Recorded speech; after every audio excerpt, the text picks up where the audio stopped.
മാന്യസദസ്സിന് നമസ്കാരം. സബ് ജില്ലാ കലോത്സവത്തിൽ മാലിന്യ നിർമ്മാർജ്ജനത്തിൽ കുട്ടികൾക്കുള്ള പങ്ക് എന്ന വിഷയം തിരഞ്ഞെടുത്ത ബഹുമാന്യ വ്യക്തികൾക്ക് ആദ്യം തന്നെ നന്ദി അറിയിക്കുന്നു. പ്രിയമുള്ള അധ്യാപകരെ, വിദ്യാർത്ഥികളെ, നല്ലവരായ ശ്രോതാക്കളെ, ഞാനിന്ന് പ്രസംഗം ആരംഭിക്കുകയാണ്. കേരളം ദൈവത്തിന്റെ സ്വന്തം നാട് എന്ന് ലോക ജനത വിശേഷിപ്പിക്കുമ്പോഴും ഇന്ന് നമ്മുടെ കൊച്ചു കേരളത്തിലെ മാലിന്യത്തെക്കുറിച്ച് സംസാരിക്കേണ്ടി വരുന്നത് എനിക്ക് വളരെ വേദനാജനകമായി തോന്നുന്നു. പ്രകൃതി സുന്ദരമായിരുന്ന നമ്മുടെ നാടിനെ ഇന്ന് നാം എവിടെ എത്തിച്ചിരിക്കുന്നു? നാം കണ്ടുറന്ന് കാണുകയാണെങ്കിൽ നമ്മുടെ കൊച്ചു കേരളം മാലിന്യ കൂമ്പാരമായി മാറിയത് കാണാൻ സാധിക്കും. അതിന് കാരണക്കാരാര്? പ്രിയമുള്ളവരെ, അതിന് കാരണക്കാർ ഞാനും നിങ്ങളും അടങ്ങുന്ന ഈ സമൂഹമാണ്.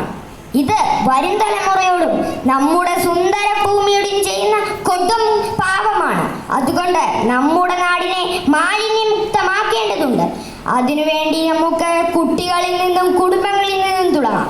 ഇവിടെ കുട്ടികൾക്ക് വലിയൊരു പങ്കുണ്ട്. ചെറുപ്പം മുതൽ മാലിന്യ നിർമ്മാർജ്ജനത്തിന്റെ പ്രാധാന്യം മനസ്സിലാക്കി അവർക്ക് പുതിയ തലമുറയെ സൃഷ്ടിക്കാൻ കഴിയും. അവർക്ക് വളർന്നു വരുമ്പോൾ പരിസ്ഥിതി സംരക്ഷകരാകാൻ സാധിക്കും. മാലിന്യം വേർതിരിക്കാനും പുനരുപയോഗം ചെയ്യാനും പ്രോത്സാഹിപ്പിക്കുക. പ്ലാസ്റ്റിക്, കടലാസ് എന്നിവ വേർതിരിച്ച് ഹരിതകർമ്മ സേനാംഗങ്ങളെ ഏൽപ്പിക്കുക. പൊതുജനത്തെ ബോധവൽക്കരിക്കുക. പരിസ്ഥിതി സംരക്ഷണത്തെക്കുറിച്ച് പഠിപ്പിക്കുക. പരിസ്ഥിതി സംരക്ഷണത്തെക്കുറിച്ചുള്ള ഡോക്യുമെന്ററികളിലും സ്കൂളിൽ നടക്കുന്ന പരിപാടികളിലും പങ്കെടുക്കുക. ചെടികളും മരങ്ങളും വെച്ചുപിടിപ്പിക്കുക. ഇത്തരം ഒട്ടനവധി കാര്യങ്ങൾ കുട്ടികൾക്ക് ചെയ്യാൻ സാധിക്കും. കുട്ടികളുടെ ഇത്തരം ചെറിയ ചെറിയ ശ്രമങ്ങൾ കൂടിച്ചേർന്നാൽ വലിയ മാറ്റങ്ങൾ കാരണമാകും. അതുപോലെ തന്നെ നമ്മുടെ സർക്കാർ മാലിന്യ നിർമ്മാർജ്ജനത്തിന് വേണ്ടി പഞ്ചായത്ത് തലങ്ങളിൽ ഹരിതകർമ്മ സേനാംഗങ്ങളെ ഇറക്കി പല പല പരിപാടികളും നടത്തുന്നുണ്ട്. കേരളത്തെ 2026 കൂടി മാലിന്യമുക്ത കേരളമാക്കാനുള്ള ശ്രമങ്ങൾക്ക് കുട്ടികളായ നമുക്ക് മുതിർന്നവരോടൊപ്പം അണിചേരാം. അങ്ങനെ നമ്മുടെ നാടിനെ ശുദ്ധജലവും ശുദ്ധവായുമുള്ള ഒരു നാടായി മാറ്റാം. ആരോഗ്യമുള്ള സമൂഹത്തെ സൃഷ്ടിക്കാം.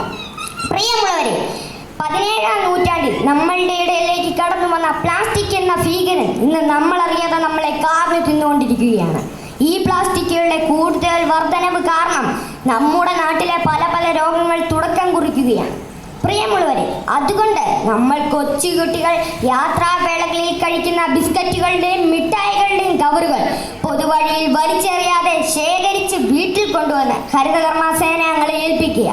അങ്ങനെ നമുക്ക് മാതൃകയാകാം. അങ്ങനെ നമ്മുടെ സമൂഹത്തോട് നമുക്ക് മാതൃക കാണിക്കാം. എൻ്റെ മാലിന്യം എൻ്റെ മാത്രം ഉത്തരവാദിത്തമാണ് എന്ന് ഓർമ്മിപ്പിച്ചുകൊണ്ട് ഇവിടെ നിന്നും വിടവാങ്ങുന്നു. നന്ദി, നമസ്കാരം.